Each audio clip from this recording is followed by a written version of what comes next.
Hello, coaches. Thanks for joining me again. This week, we're going to talk about goalkeepers in the build up.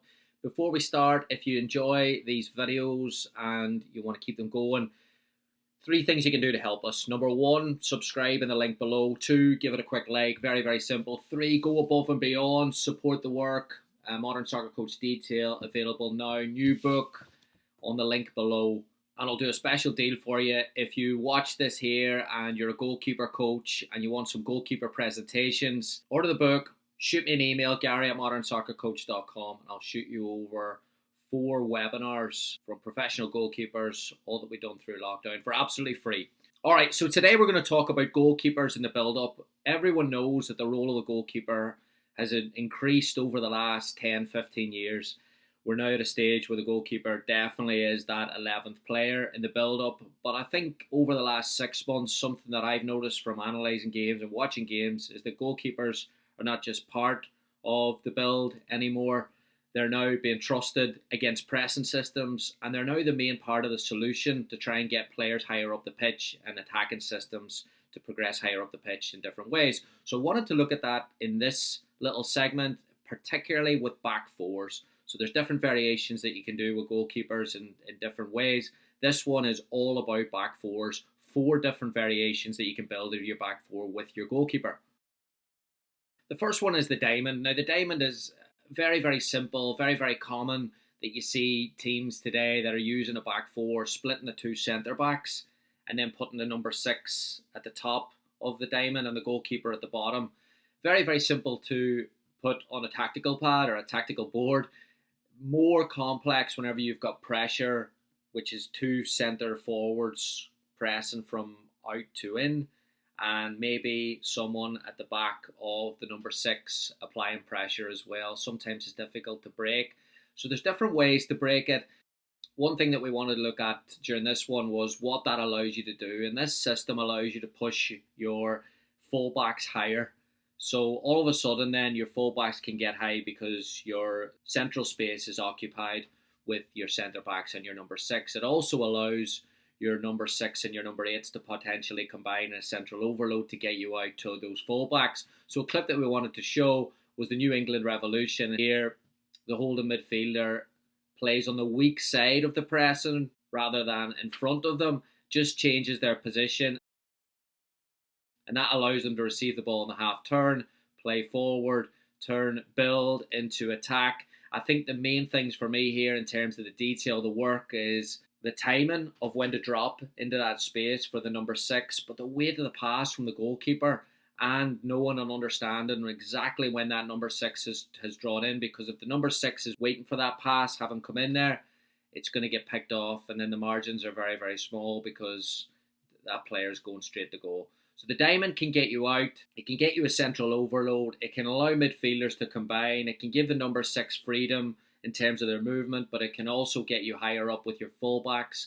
And we'll see a couple of different variations of why that's important in a second. The next one is the back 3. So here you've got the centre backs that drop alongside the goalkeeper. So there's almost a row of 3 players across the 6-yard box. Now with this here, you'll typically have the pressing team are just poised to jump on the first pass. So it draws an aggressive press from the opposition. Again, similar to the last one, it allows your fullbacks to get really, really high, and it allows you to get that central overload. Now the example we're going to show here is from Chicago Fire and MLS Next Pro. And what I think this is a great clip for is 2 things. Number one, it shows the manipulation of position in those wide spaces between the fullbacks and the 7s, 11s. So you can see they push their fullbacks on, but if the 7 and 11s are in that space, then you've got 2 players occupying the same space on the same side. Now the biggest thing for me is that this sets up not a solve in terms of possession, but a solve in terms of counter pressing.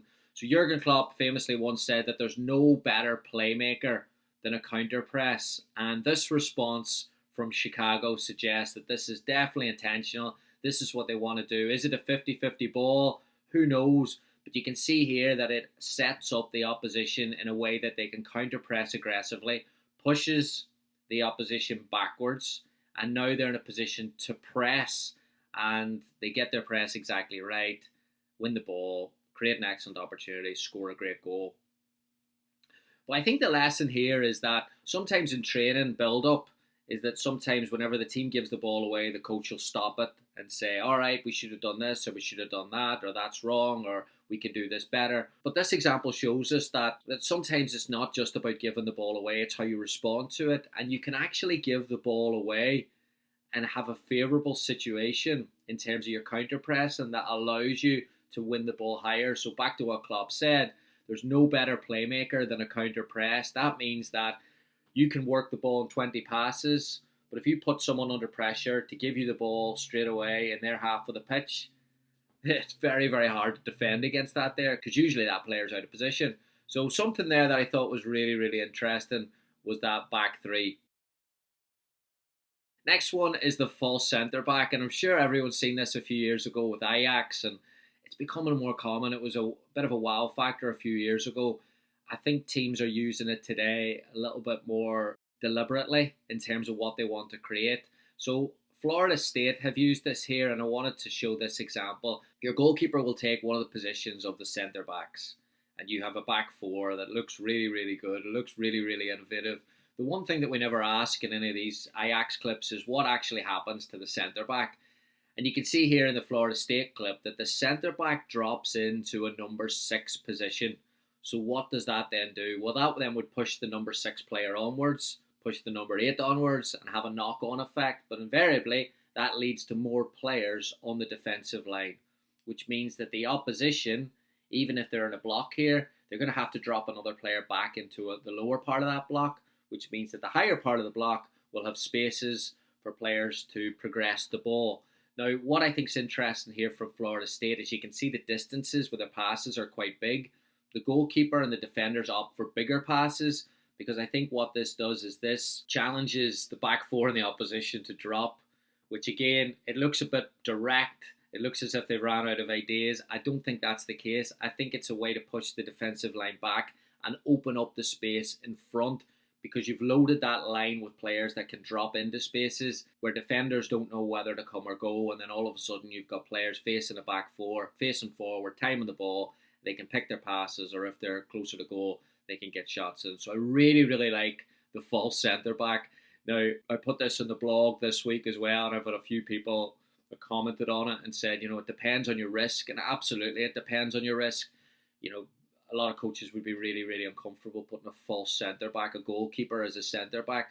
But I think what's interesting is that it also questions the risk of the opposition, because if you're going to press with a front three against a goalkeeper, a centre back, and 2 full-backs, knowing that your midfield has now got a centre back in there, so now you've got 4 in there, they would be an advantage. So it also asks questions of the risk of the opposition coach and what they want to set up and how they want to press. But I think it's a really, really interesting concept.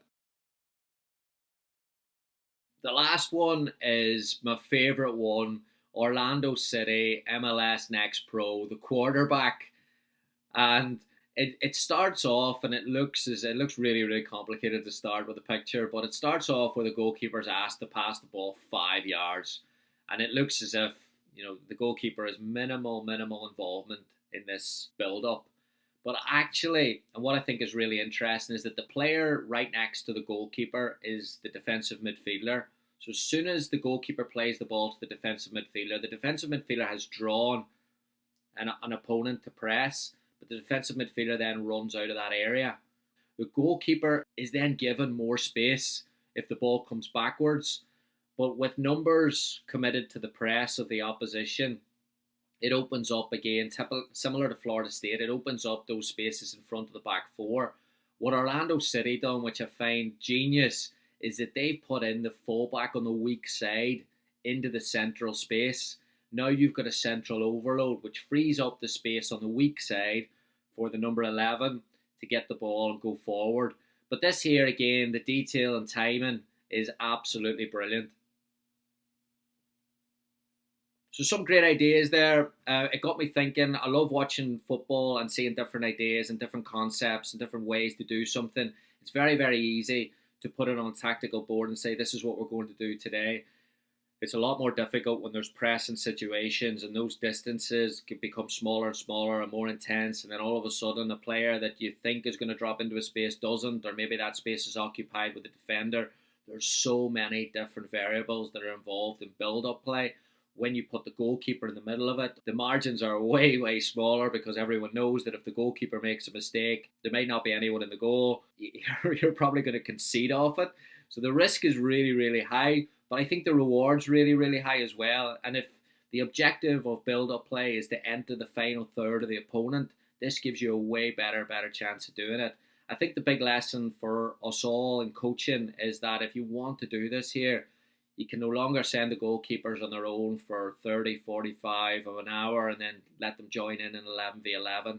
They've got to be a big part of training sessions. And even not even a neutral anymore. Maybe it's something that they're dealing with more pressure, or they're in the middle of some exercises. I talked to a few goalkeepers that are good friends of mine, and they're very, very progressive in their thinking and always trying to challenge that goalkeepers should be taking much bigger roles in training sessions and around different types of situations as well. I also think goalkeeper coaches are going to get more and more involvement in the training sessions. The goalkeeper coaches, we've seen a growth in recent years of specialists, of set piece coaches. Are we closer now to where the goalkeepers are doing set build-up situations and maybe they're setting plays and that there? Who knows? But I would love to hear your thoughts on this here. If you do have any thoughts, or if you do have a favourite one, let me know below. If there's one that I should look at, let me know in the comments below as well. If you have any feedback, Gary at modernsoccercoach.com. Thanks so much. Look forward to seeing you next week.